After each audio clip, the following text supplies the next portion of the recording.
July 23rd, 2012, 3:08 UTC. NOAA Space Weather Prediction Center, Boulder, Colorado. The fluorescent lights hum like quiet insects above the operations floor. The forecast wall glows with false color images of the sun, ultraviolet petals, magnetograms in black and white, coronagraphs still as a held breath. Lead forecaster Elena Park slides into position 1, headset already cupped to her ear, a mug of burnt coffee cooling at her elbow. The overnight crew is thin, 2 technicians, a duty physicist, and Elena, yet the room feels crowded with machines, cooling fans, server racks, and the constant chitter of data pouring in from satellites you never see.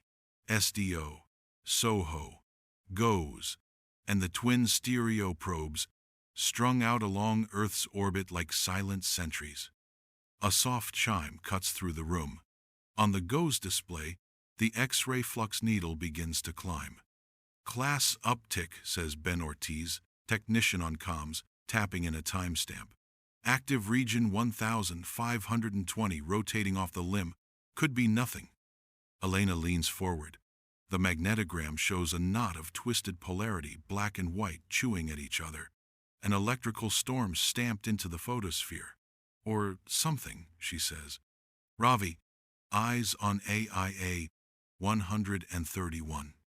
Duty physicist Dr. Ravi Desai pushes his chair closer, fingers dancing on the keyboard. The atmospheric imaging assembly on NASA's Solar Dynamics Observatory shifts wavelengths. The sun changes color, cooler plasma lighting up like blue ice. Loops of magnetic field arch and tremble. You can feel the room hold its breath. There's a flicker, then a boil. The loop snaps. Magnetic reconnection in progress, Ravi murmurs, voice suddenly very small. That's a big one.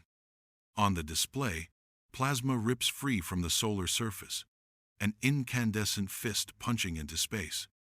The numbers spike class to M class to something steeper, the curve growing a second curve, like a wave riding a wave. Comms, give me stereo, a status. Elena's voice tightens. Stereo, ahead, the probe months ahead of Earth in its orbit. We'll see what happens next from the perfect angle. If the sun has aimed a cannon, that probe is in the line of fire. Routing DSN, Ben replies, fingers already on the console. Goldstone's 70-meter dish yawns awake in the Mojave night, a concrete giant turning its ear to the dark.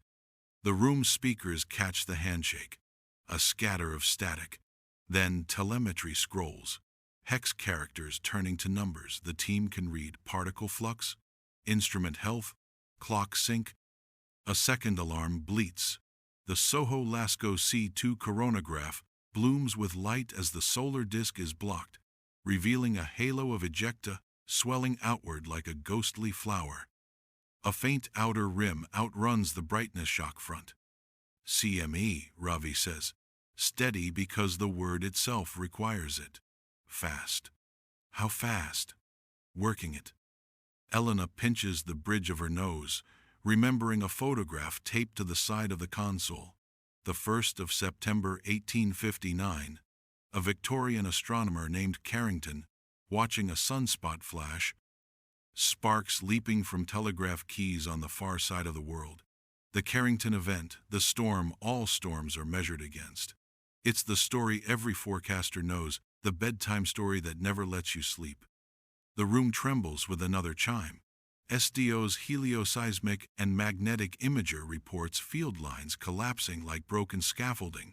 Ravi's screen fills with code, a cascade of fits and models. He begins to murmur numbers. Plane of sky velocity, 950, 1100. Elena, we're over 2,000 kilometers per second on the leading edge. Confirm with stereo, A, Elena says. Ben's voice is low, clinical, his way of keeping panic out of the signal. Impact instrument is showing a rising proton flux. Plastics mass spectrometer sees a heavy ion cocktail. Particle storm inbound to stereo in 30 minutes, give or take. Ravi runs the triangulation SOHO from the Sun-Earth line, stereo A from ahead, SDO providing the limb. The software draws a lopsided cone leaping away from the star, a coronal mass ejection with a skull inside it. Direction arrows blink. The cone points not toward Earth, not exactly, but he doesn't exhale. Space is geometry and luck.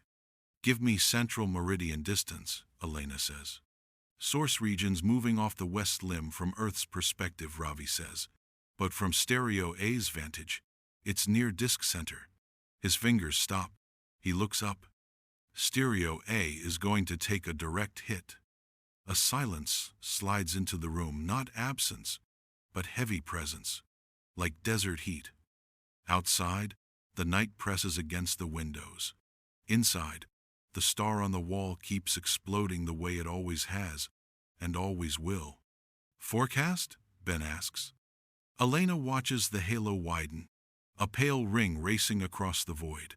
You could fit a dozen Earths across its face and lose them in the brightness. She can smell dust, old carpet, hot plastic. Her mouth tastes metallic, the way lightning tastes when it licks the air.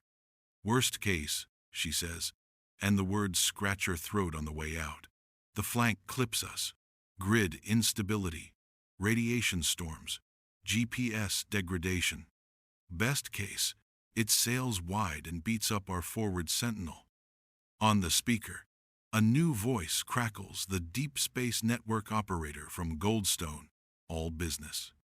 Boulder, this is DSS-14. We have stereo A on the main lobe. Telemetry nominal, but rising radiation counts on impact. Recommend protective safe mode for sensitive instruments. Copy. DSS-14. Elena replies. Stereo A, this is Boulder. Confirm readiness for instrument safing. Another voice, calm, clipped, from the Johns Hopkins Applied Physics Lab Stereo's operations team in Laurel, Maryland. Boulder, Laurel confirms. Executing impact and plastic protective protocols. Secchi coronagraphs continuing under reduced exposure. Ravi nods at his numbers, then glances at a different monitor. A simple orbital plot. Circles within circles. Earth trails stereo A by roughly 90 degrees of heliolongitude. 9 days of orbital motion separates where Earth was from where Earth will be. Elena, he says, that smallness in his voice again. If this had launched 9 days earlier. She doesn't let him finish. Run the geo-effective scenario anyway, she says. I want the map. Ground conductivity layers, transformer densities, substorms in high latitudes. If the flank catches us, we need to know who loses power first. The room becomes motion. Ben negotiates frequencies with the Deep Space Network, bouncing the world's worry from Goldstone to Madrid to Canberra as the planet turns. Ravi pulls geomagnetic indices KPD'st, feeding them into the model like a gambler shoving chips across felt. Elena drafts the preliminary watch bulletin, words stacked like sandbags. Significant CME observed. Potential arrival window. She hates sending alarms that might be false. Hates not sending alarms that might not be. The sun on the wall keeps flowering. Shock fronts curling like white fire. Stereo A takes the punch. You can see it in the numbers. X-ray rates bloom. Particle detectors saturate, then drop as safing takes hold. The probe is blindfolded against the storm. Elena lowers her voice. Just for the room. Just for you. Hold together, she says to the probe. To the planet. To the grid humming under every city's skin. She could be speaking to a single transformer, or to 7 billion sleepers who have no idea that the sky is loading a fist above them. Ravi's model chimes complete. The trajectory cone blurs, resolves, blurs again as the probabilities converge. He swallows. Path misses Earth by about 9 days, he says, and the words are both relief and terror. We weren't here when the gun went off. Elena doesn't look away from the halo. "No," she says softly, "but we will be again." The storm that missed us slammed into Stereo A with invisible violence. For 17 hours, its instruments bathed in a torrent of radiation older than language-charged particles hurled across 93 million miles in just over 18 hours.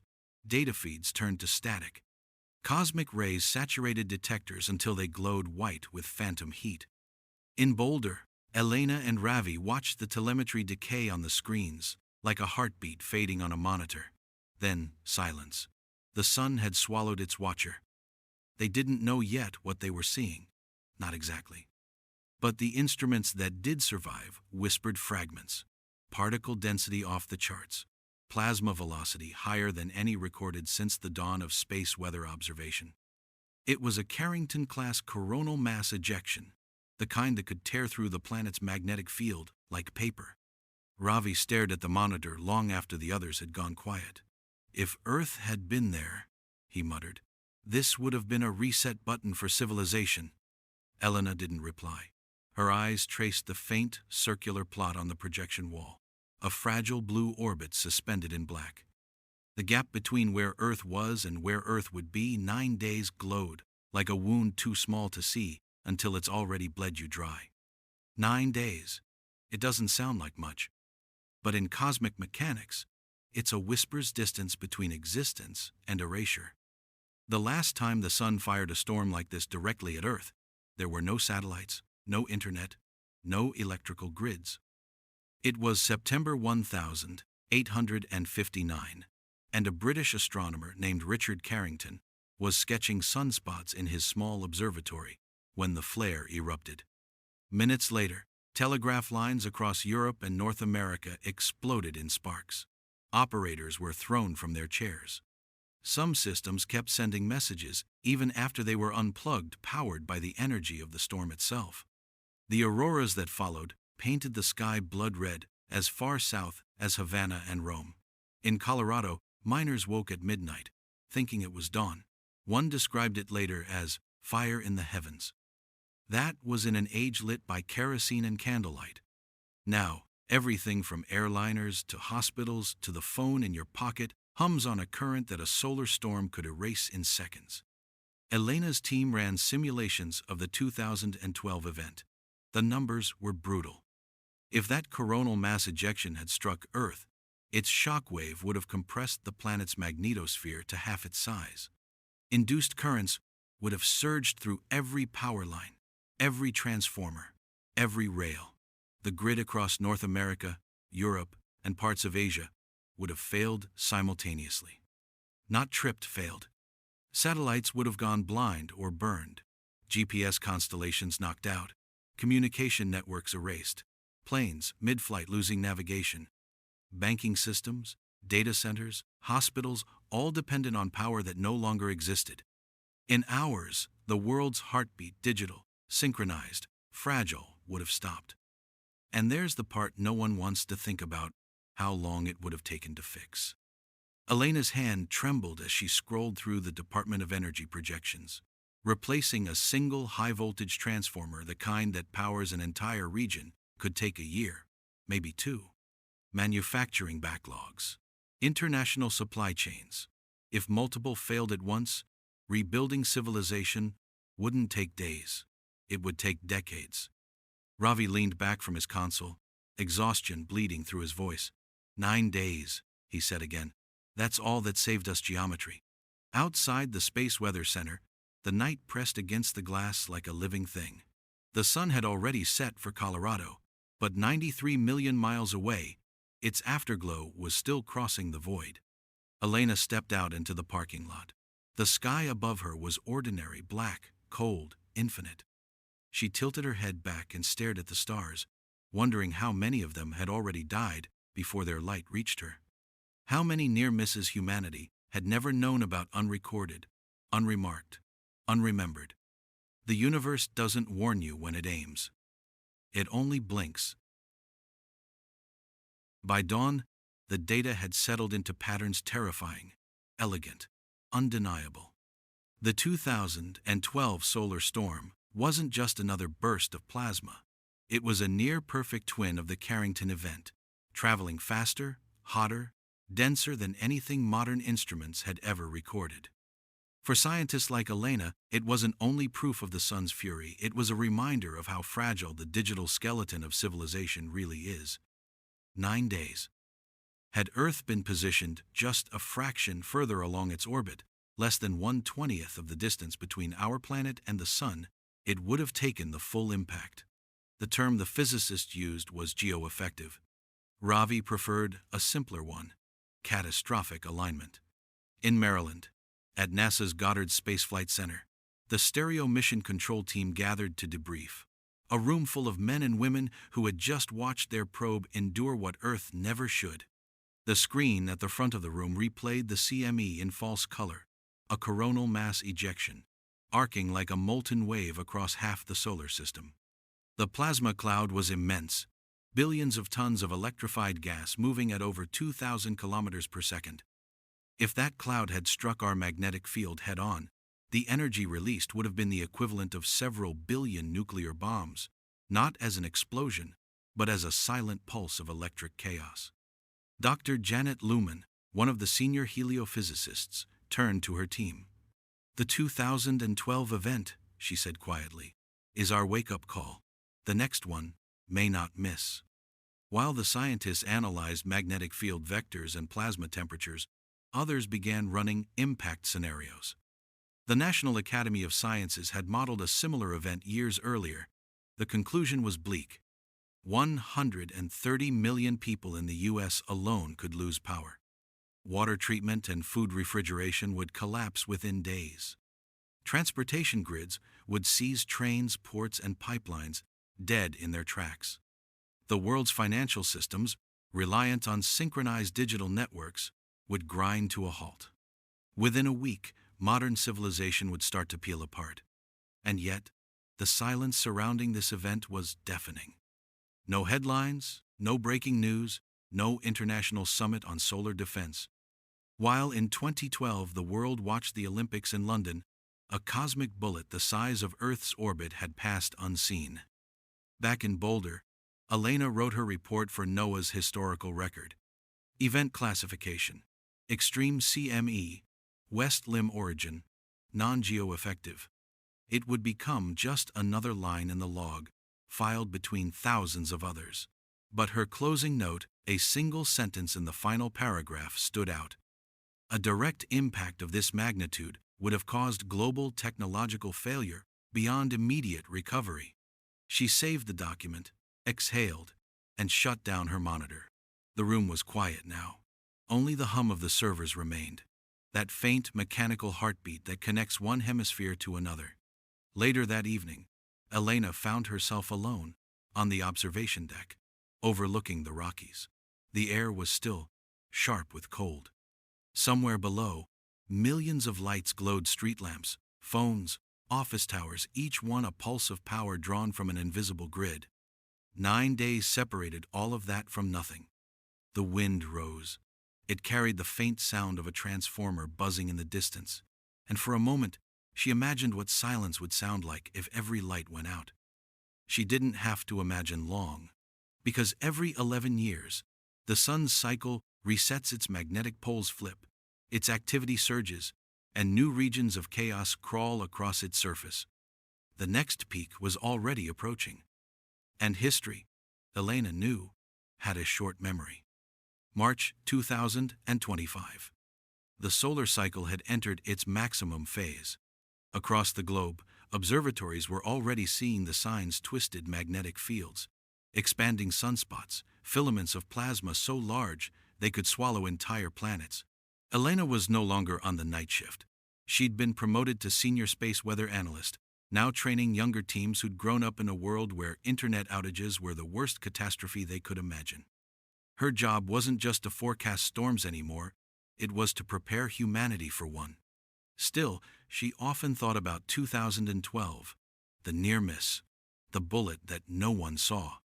Ravi had moved to NASA by then, working on a new monitoring mission, Parker's solar probe, designed to fly closer to the sun than anything before it. Every time it survived a pass through the solar corona, he'd send Elena a message. Still alive, still chasing the dragon. He meant the storms, the beasts of plasma that wake and vanish, older than the Earth itself. One afternoon, the lab's alarm chime rang again, that same sound she remembered from 13 years ago.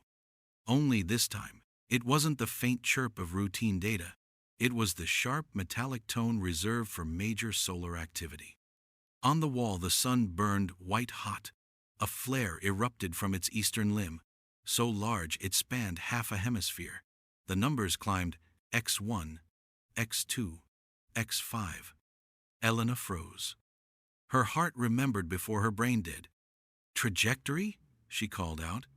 "Still too early," replied one of the new analysts. "But Parker's picking up a magnetic field rotation. There's a CME on the way." She leaned over his console. The readouts were familiar, frighteningly familiar.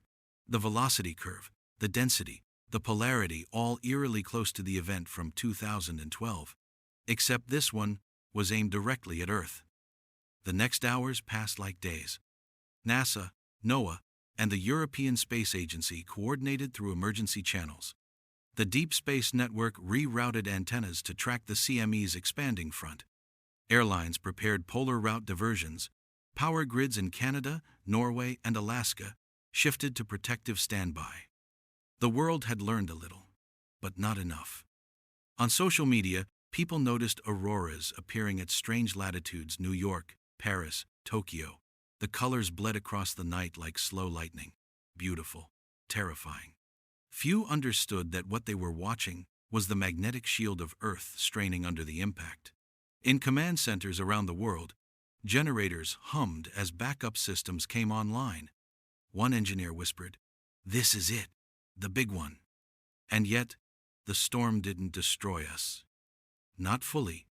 It hit the magnetosphere dead on, but the polarity, the orientation of the CME's magnetic field, was opposite to Earth's.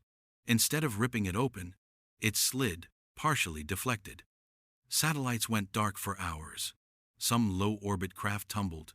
Power grids faltered, flickered, then stabilized. The sun had fired again, and we had survived again, not through preparation, but through cosmic luck. When the data finally calmed, Elena stood before the main display. Her team gathered around her. "2 near misses in 13 years, Ravi said over comms from Maryland. "I'd call that a message." Elena nodded. "Yeah," she said softly, eyes still fixed on the star that glowed like a living wound in space. A warning shot. In the days that followed, she helped write the new briefing, one that didn't just summarize the storm, but defined a future strategy: redundant power infrastructure, orbital early warning satellites, hardening against electromagnetic pulses, public education on grid failure preparedness. Because the question was no longer if it would happen. It was when. Humanity had survived 2 chances. And somewhere, deep within that seething sphere of plasma and magnetism, the sun waited patiently for the third. 9 days. 2 storms. And a civilization built on light that could vanish at the flicker of a star.